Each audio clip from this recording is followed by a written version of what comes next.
Se encuentra con nosotros el ministro de Defensa, Jorge Nieto. Recordemos, él está al frente del COEN y las Fuerzas Armadas, su sector, están teniendo un papel especialmente relevante con esta situación de emergencia que está enfrentando el país.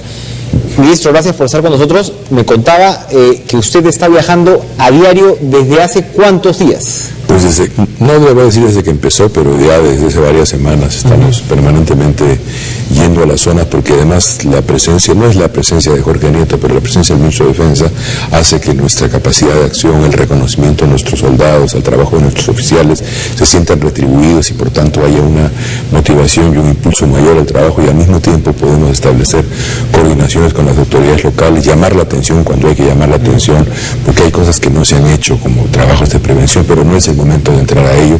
Hoy día tenemos que estar juntos todos enfrentando a la emergencia, entonces es importante en la presencia. ¿Ha sacado la cuenta de cuántas localidades ha visitado en el último mes, digamos? Algunas reiteradas, otras no tanto, pero no sé, pues deben ser unas 20 aproximadamente. ¿Cuál es la situación actual? O sea, exactamente cuáles son los frentes que se han abierto y las preocupaciones centrales. Bueno, anoche se nos han abierto dos nuevos frentes más complicados, varios, más que dos. Teníamos ya la situación de Piura, estaba la situación de Chiclayo. Usted vio en el caso de Lambayeque, en estos distritos en los cuales el Río de la Leche aisló gente que se tuvo que rescatar. Son más de 120 personas las que han sido rescatadas, muchos niños. Pero anoche se han activado quebradas en la Sierra de la Libertad, algunas bastante complicadas, algunas en las cuales incluso hay asunto. Es el dolor de cabeza de siempre, el tema de las viviendas en las quebradas que se activan, ¿no? Es el problema constante que estamos enfrentando. No gusta mucho que lo diga, pero no es tanto que el río invada la ciudad, sino que la ciudad invade el río. Exacto. Y entonces construimos en el cauce de las quebradas, construimos en el lecho del río, y cada cierto tiempo el río viene y nos dice, oye, esto es mío, ¿no?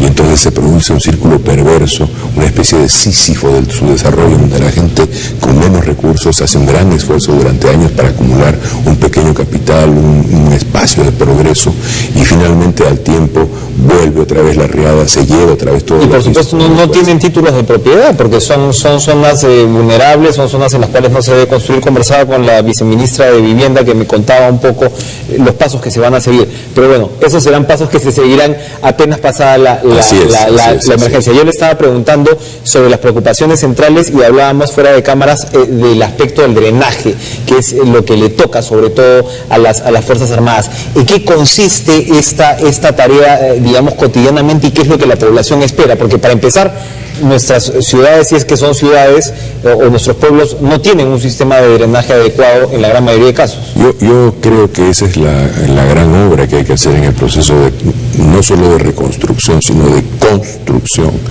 Hay una tarea que tenemos que hacer, que es el acondicionamiento urbano moderno de nuestras ciudades. Necesitamos drenaje profundo.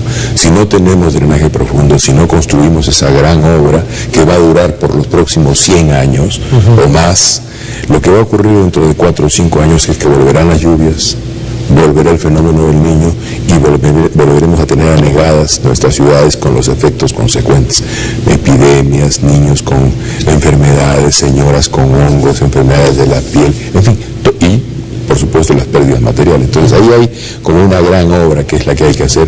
Es un tema que se viene discutiendo en el Consejo de Ministros, porque además es condicente con el trabajo, con la propuesta, con la preocupación, con la ansiedad del presidente Pedro Pablo Kuczynski de tener agua y desagüe, de modo que tengamos, digamos, esto que acondicione urbanamente nuestras ciudades y la gente pueda tener una vida más tranquila. Y para empezar, todos estos nuevos proyectos de vivienda, por ejemplo, que se va a relanzar de alguna manera, Techo Propio, que es vivienda social, y que el problema que ha tenido antes este programa es, por ejemplo, el tema del suelo urbanizado, aprovechar ya pues para instalar drenajes apropiados, ¿no? Ahora, ¿qué viene en los próximos días? Porque sabemos que en las próximas semanas, en realidad, el Senami, yo sé que, bueno, pronosticar con exactitud lo que va a ocurrir no estaría fácil, pero las perspectivas nos dicen que aproximadamente unas próximas 3 semanas la vamos a tener duras. ¿Cuáles van a ser sus prioridades en este periodo? Vamos a tener 3 o 4 semanas muy complicadas. Estamos concentrados en el norte, que es donde ha ocurrido, digamos, la mayor desgracia.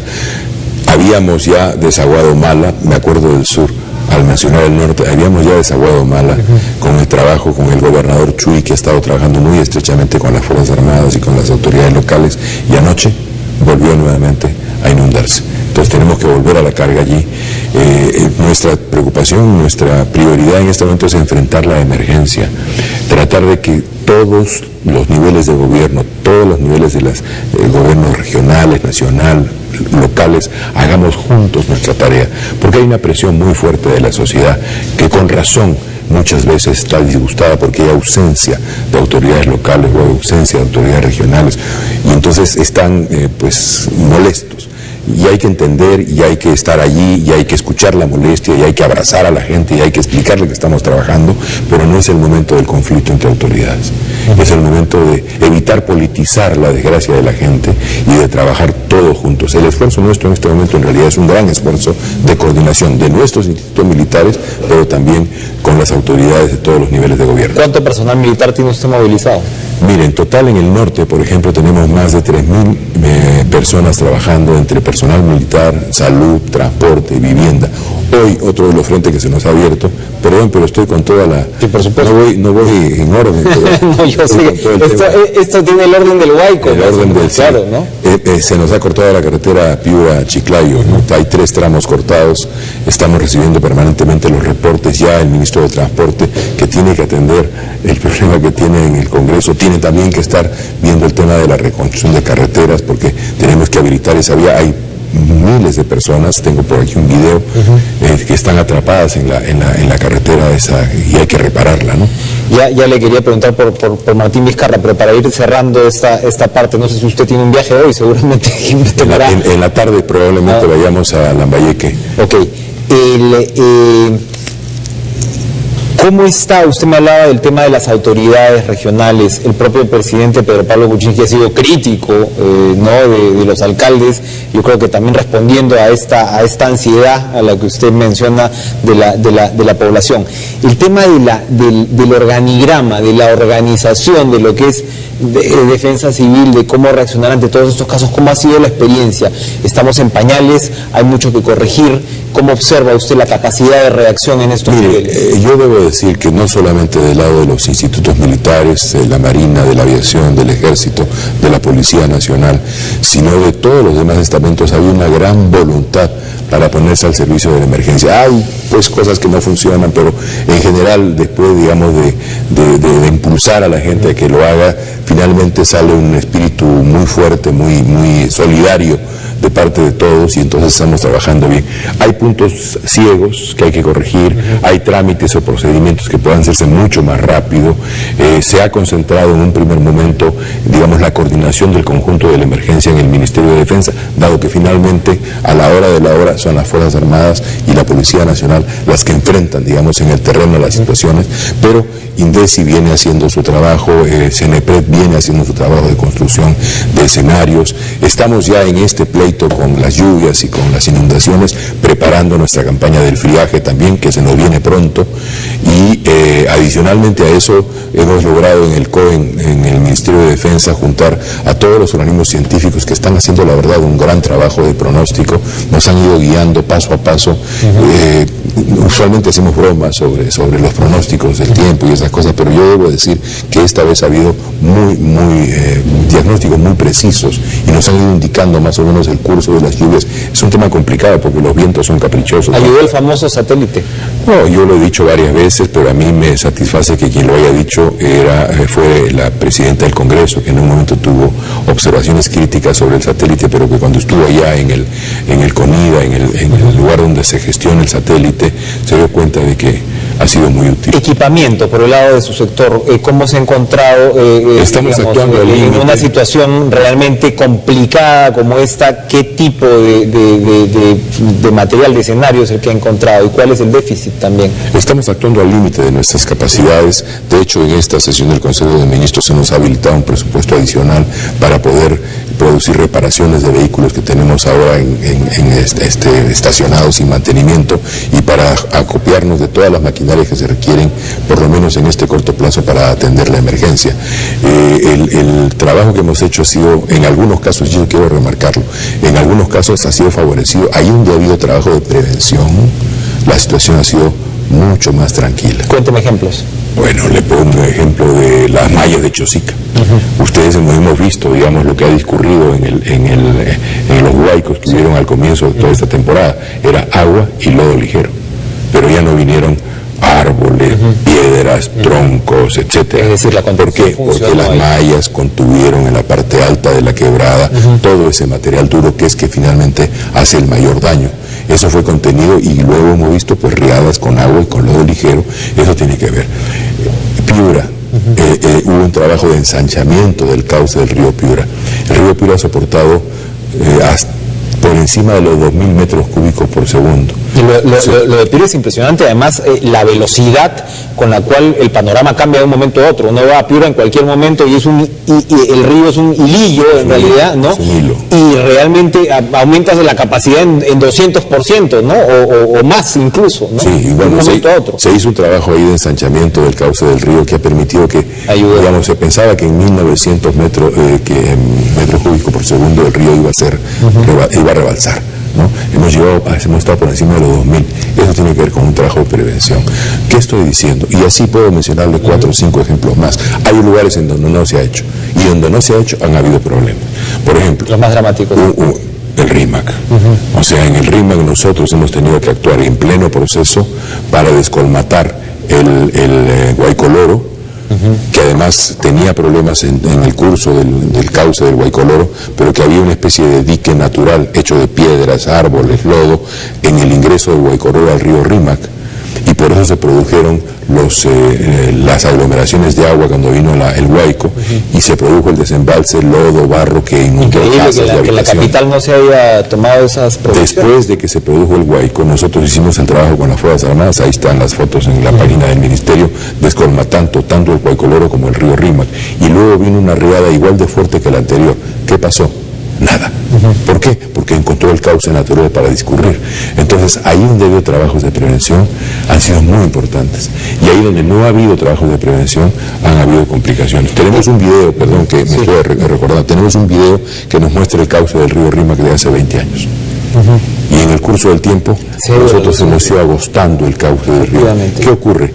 Que el nivel de agua que viene es mayor, más alto, por tanto puede rebalsarse, que la cantidad de agua que viene incrementa la velocidad y por tanto la capacidad destructora del agua es mucho mayor.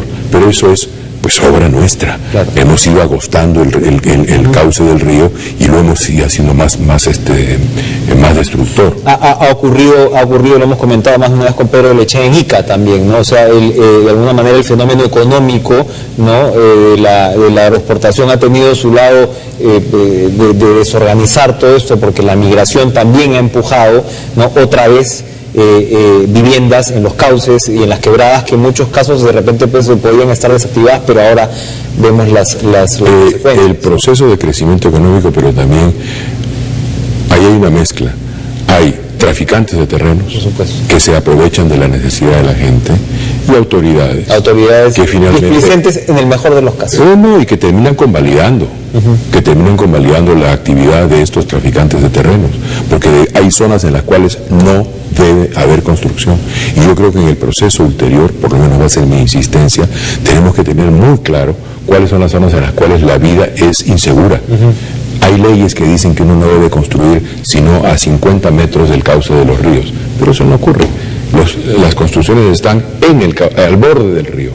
Algunas les hemos visto caerse de un modo estrepitoso y dramático, ¿no? Bueno, tiene que ver con este tema de nuestra planificación del desarrollo. Ese es el Perú caótico, ¿no? De todas maneras. Que tenemos que corregir. Perú que efectivamente hay que corregir. Para terminar esta parte, porque quiero comentarle, pasarle la política de la emergencia a un comentario sobre política en sí. ¿Qué recomendación directa le hace usted como ministro de Defensa a la población que en este momento está en estos puntos vulnerables? ¿Esa es la cámara? Así es. Ahí estoy hablando. Bueno, yo quiero decirle a la población. aquella de ella. Ahí estamos. Yo quisiera dirigirme a la gente que en este momento está varada en la carretera, a la gente que está sufriendo por la venida de las aguas, a la gente que está todavía con su casa llena de barro, llena de agua, que estamos trabajando. Estamos desplegando en este momento todas las fuerzas de nuestro Estado, porque no solamente son nuestras Fuerzas Armadas y policiales, sino también es el trabajo de los distintos ministerios que están haciendo eso. Sus autoridades están trabajando para ustedes. Nos estamos haciendo cargo de la emergencia, no solamente de la situación dramática que están viviendo, sino también de vuestros sentimientos y de vuestro dolor. Estamos trabajando, lo estamos haciendo organizadamente.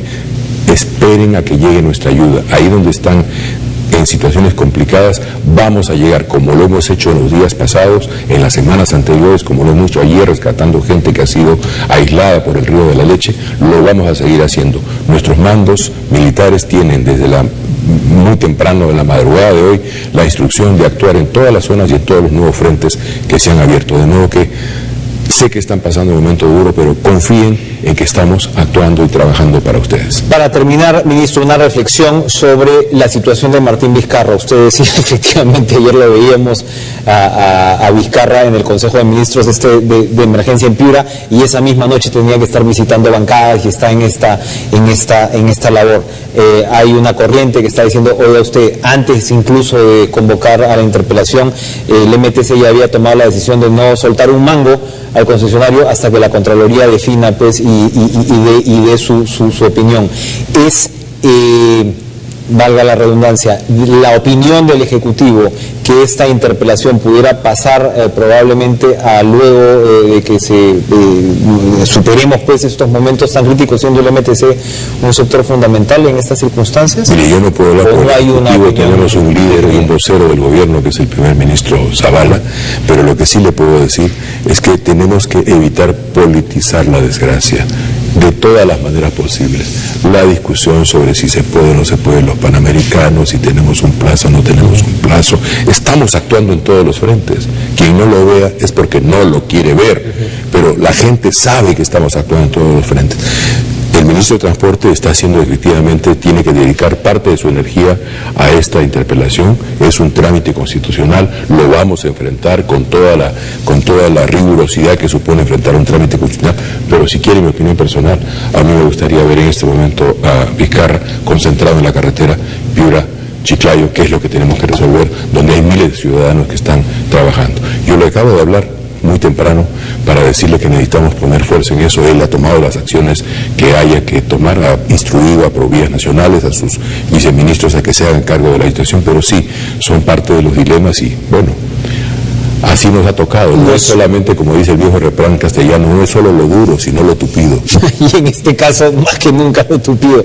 Y más temprano nos informaba el director de carreteras de la policía también de complicaciones en puntos, por supuesto, de la Panamericana Sur.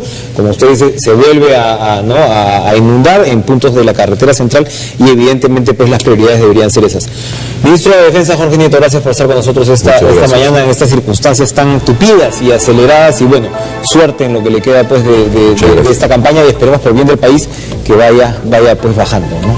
vaya tranquilizándose el tema. 7:56, nos vamos a ir a una pausa, regresamos de inmediato, no se vayan.